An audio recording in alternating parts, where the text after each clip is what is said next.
Hi hello welcome to my YouTube channel. ಮಕ್ಕಳೇ, ಇವತ್ತು ನಡೆದಂಥ SSLC ಕನ್ನಡ ಪರೀಕ್ಷೆಯಲ್ಲಿ ಬಂದಿರುವಂಥ ವ್ಯಾಕರಣ ಭಾಗದ ಪ್ರಶ್ನೆಗಳನ್ನು ನೋಡ್ತಾ ಹೋಗೋಣ. ಮೊದಲನೇ ಪ್ರಶ್ನೆಯನ್ನು ನೋಡಿ. ಕನ್ನಡ ವರ್ಣಮಾಲೆಯಲ್ಲಿರುವಂಥ ಅವರ್ಗೀಯ ವ್ಯಂಜನಗಳ ಸಂಖ್ಯೆ ಎಷ್ಟು ಅಂತ ಕೇಳಿದ್ದಾರೆ. ಇಲ್ಲಿ ಆಪ್ಷನ್ಸ್ 6, 7, 8, 9 ಕೊಟ್ಟಿದ್ದಾರೆ.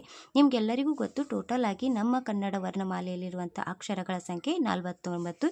ಇದರಲ್ಲಿ ಸ್ವರ, ವ್ಯಂಜನ, ಯೋಗವಾಹಗಳಂಥ ಪ್ರಕಾರಗಳನ್ನು ಮಾಡಿದ್ದೀವಿ. ಸೊ ಸ್ವರಗಳೆಷ್ಟಿವೆ? 13. ವ್ಯಂಜನಗಳೆಷ್ಟಿವೆ? 34. ಹಾಗೆ ಯೋಗವಾಹಗಳೆಷ್ಟಿವೆ? 7. ಸ್ವರಗಳಲ್ಲಿ ಮತ್ತೆ 2 ಪ್ರಕಾರ, ಋಸ್ವ ಸ್ವರ ಹಾಗೆ ದೀರ್ಘ ಸ್ವರ.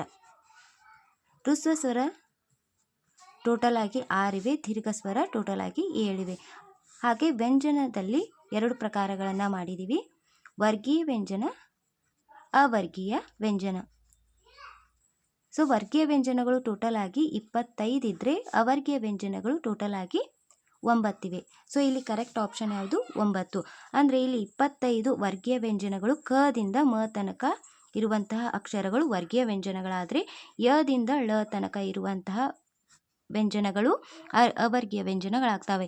ಯ, ರ, ಲ, ವ, ಶ, ಶ, ಸ, ಹ, ಳ ಇವು ಟೋಟಲ್ ಆಗಿ 9 ಅವರ್ಗೀಯ ವ್ಯಂಜನಗಳು. ಇಲ್ಲಿ correct answer option number D. Second question ಅನ್ನು ನೋಡಿ. ವಧುಪೇತ ಪದವು ಈ ಸಂಧಿಗೆ ಸೇರಿದೆ.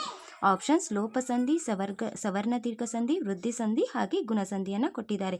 ಇಲ್ಲಿ ವಧುಪೇತವನ್ನು ಬಿಡಿಸಿದಾಗ ವಧುಪೇತ, ಸೊ ಇದನ್ನು ಬಿಡಿಸಿದಾಗ ವಧು ಪ್ಲಸ್ ಉಪೇತ, ಸೊ ಇದು ಪೂರ್ವ ಪದ ಆಗುತ್ತೆ, ಇದು ಉತ್ತರ ಪದ ಆಗುತ್ತೆ. ಇಲ್ಲಿ ಪೂರ್ವ ಪದದ ಕೊನೆ ಅಕ್ಷರ ಏನಿದೆ? ಉಕಾರ ಬಂದಿದೆ. ಹಾಗೆ ಉತ್ತರ ಪದದ ಮೊದಲ ಅಕ್ಷರ ಉಕಾರ ಬಂದಿದೆ. ಅಂದರೆ ಇಲ್ಲಿ ಸವರ್ಣ ಸ್ವರಗಳು, ಇಲ್ಲಿ ಸವರ್ಣ ಸ್ವರಗಳು ಒಂದರ ಮುಂದೆ ಒಂದು ಬಂದು ದೀರ್ಘ ಸ್ವರ ಆದೇಶವಾಗಿ ಬಂದರೆ ಅದನ್ನು ಏನಂತ ಕರಿತೀವಿ ನಾವು? ಯಾವ ಸಂಧಿ? ಸವರ್ಣ ದೀರ್ಘ ಸಂಧಿ ಅಂತ ಕರಿತೀವಿ. ಇಲ್ಲಿ ಕರೆಕ್ಟ್ ಆನ್ಸರ್ ಸವರ್ಣ ದೀರ್ಘ ಸಂಧಿ. Option number second is correct. So ಸವರ್ಣ ದೀರ್ಘ ಸಂಧಿ ಇದೊಂದು ಸಂಸ್ಕೃತ ಸಂಧಿ, ಅದರಲ್ಲೂ ಸಂಸ್ಕೃತ ಸ್ವರ ಸಂಧಿಯಾಗಿದೆ. So second option for this question. ಮೂರನೇ ಕ್ವಶನ್ ಅನ್ನು ನೋಡಿ. ಪಾರಿಭಾಷಿಕ ಪದಗಳನ್ನು ಬಳಸುವಾಗ, ಅನ್ಯ ಭಾಷೆ ಪದಗಳನ್ನು ಬಳಸುವಾಗ, ಪ್ರಮುಖ ಪದಗಳನ್ನು ಸೂಚಿಸುವಾಗ ಬಳಸುವ ಲೇಖನ ಚಿಹ್ನೆ ಯಾವುದು ಅಂತ ಕೊಟ್ಟಿದ್ದಾರೆ. ಆಪ್ಷನ್ಸ್ ಪ್ರಶ್ನಾರ್ಥಕ, ಭಾವಸೂಚಕ, ವಾಕ್ಯವೇಷ್ಟನ, ಆವರಣ. ಇಲ್ಲಿ ಪ್ರಶ್ನಾರ್ಥಕ ಚಿಹ್ನೆ ಯಾವ ರೀತಿಯಾಗಿ ಸೂಚಿಸ್ತೀವಿ? ಪ್ರಶ್ನಾರ್ಥಕ ಚಿಹ್ನೆ ಅಂದರೆ ಪ್ರಶ್ನೆಗಳನ್ನು ಬರೆದ ನಂತರ ಕೊನೆಗೆ ನಾವು ಪ್ರಶ್ನಾರ್ಥಕ ಚಿಹ್ನೆಯನ್ನು ಬರಿತೀವಿ. ಹಾಗೆ ಭಾವಸೂಚಕ ಚಿಹ್ನೆ, ವಾಕ್ಯವೇಷ್ಟನ ಚಿಹ್ನೆಯನ್ನು ನಾವು ಈ ರೀತಿಯಾಗಿ ಬರಿತೀವಿ, ಆವರಣ ಚಿಹ್ನೆಯನ್ನು ಈ ರೀತಿಯಾಗಿ ಬರಿತೀವಿ. ಇಲ್ಲಿ ಕರೆಕ್ಟ್ ಆನ್ಸರ್ ಯಾವುದಂದರೆ ವಾಕ್ಯವೇಷ್ಟನ. ವಾಕ್ಯವೇಷ್ಟನಕ್ಕೆ ಉದ್ಧರಣ ಚಿಹ್ನೆ ಅಂತಲೂ ಕರೀತಾರೆ. ಇಲ್ಲಿ ಪಾರಿಭಾಷಿಕ ಪದಗಳನ್ನು ಬಳಸುವಾಗ, ಅನ್ಯ ಭಾಷೆ ಪದಗಳನ್ನು ಬಳಸುವಾಗ, ಪ್ರಮುಖ ಪದಗಳನ್ನು ಸೂಚಿಸುವಾಗ ಬಳಸುವಂಥ ಲೇಖನ ಚಿಹ್ನೆ ಯಾವುದಂದರೆ ವಾಕ್ಯವೇಷ್ಟನ ಅಥವಾ ಉದ್ಧರಣ ಚಿಹ್ನೆ. ನೆಕ್ಸ್ಟ್ ಕ್ವಶನ್ ಅನ್ನು ನೋಡಿ. ವರ್ತಮಾನ ಕಾಲ ಸೂಚಕ ಪ್ರತ್ಯಯವಿದು. ಆಪ್ಷನ್ಸ್ ದ, ವ, ವ, ಉತ್ತ. ಇಲ್ಲಿ ಕರೆಕ್ಟ್ ಆನ್ಸರ್ ಉತ್ತ. ಇದು ವರ್ತಮಾನ ಕಾಲ ಸೂಚಕ ಪ್ರತ್ಯಯ. ಈಗ ಧಾತುಗಳಿಗೆ ಧಾತು ಅಥವಾ ಕ್ರಿಯಾಪ್ರಕೃತಿ ಅಥವಾ ಧಾತು ಇವೆರಡೂ ಕೂಡ ಒಂದ. ಧಾತುಗಳಿಗೆ ಕಾಲಸೂಚಕ ಪ್ರತ್ಯಯ ಹಾಗೆ ಅಖ್ಯಾತ ಪ್ರತ್ಯಯಗಳು ಕೂಡ ಕ್ರಿಯಾಪದಗಳು ಉಂಟಾಗ್ತವೆ.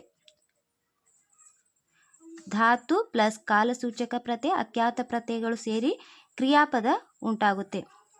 ಸೊ ಇಲ್ಲಿ ನಾನು ಒಂದು ಎಕ್ಸಾಂಪಲ್ ಕೊಡ್ತೀನಿ. ಮಾಡುತ್ತಾನೆ. ಸೊ ಮಾಡುತ್ತಾನೆ, ಇಲ್ಲಿ ಮಾಡು ಅನ್ನೋದು ಧಾತು. ಸೊ ಕಾಲಸೂಚಕ ಪ್ರತ್ಯಯ ಯಾವುದಂದರೆ ಮಾಡುತ್ತಾ. ಇದನ್ನು ಬಿಡಿಸಿ ಬರೆದಾಗ ಉತ್ತ ಅನ್ನೋ ಒಂದು ವರ್ಡ್ ಸಿಗುತ್ತೆ.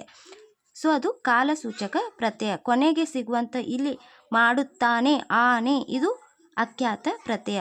ಸೊ ಇಲ್ಲಿ ಮಾಡುತ್ತಾ, ಮಾಡುತ್ತಾನೆ. ಇಲ್ಲಿ ಉತ್ತ ಅನ್ನೋದು ಕಾಲಸೂಚಕ ಪ್ರತ್ಯಯ. ಕೊನೆಗೆ ಬರೋದು ಆನೆ, ಆಳೆ, ಆವೆ ಏನಿದಾವಲ್ಲ ಇವು ಅಖ್ಯಾತ ಪ್ರತ್ಯಯಗಳು. ಇಲ್ಲಿ ಕರೆಕ್ಟ್ ಆನ್ಸರ್ ಯಾವುದು? ಉತ್ತ.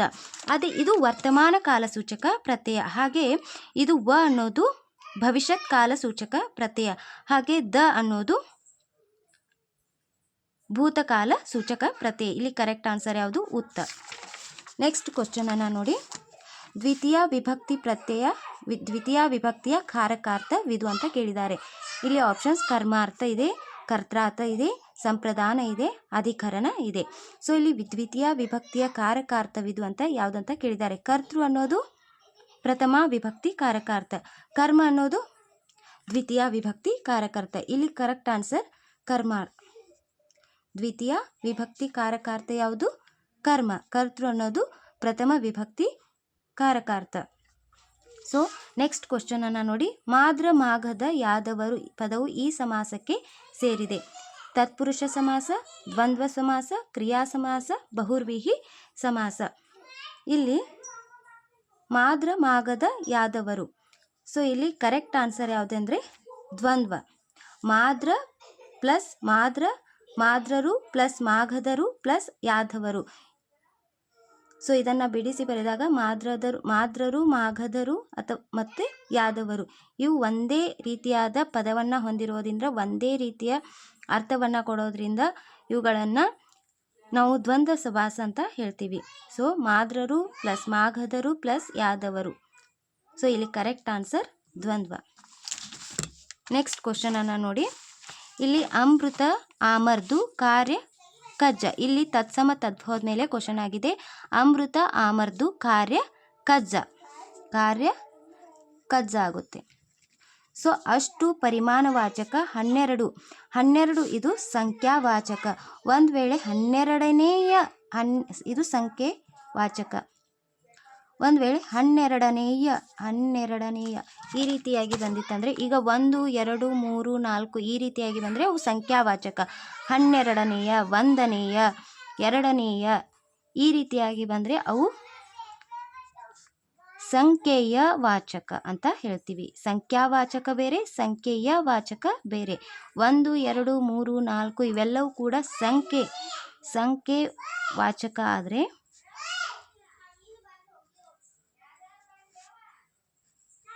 1ನೇಯ 2ನೇಯ 3ನೇಯ ಈ ರೀತಿಯಾಗಿ ಬಂದರೆ ಅವು ಸಂಖ್ಯೆಯ ವಾಚಕ ಆಗುತ್ತೆ. ಇಲ್ಲಿ ಕರೆಕ್ಟ್ ಆನ್ಸರ್ ಸಂಖ್ಯಾವಾಚಕ.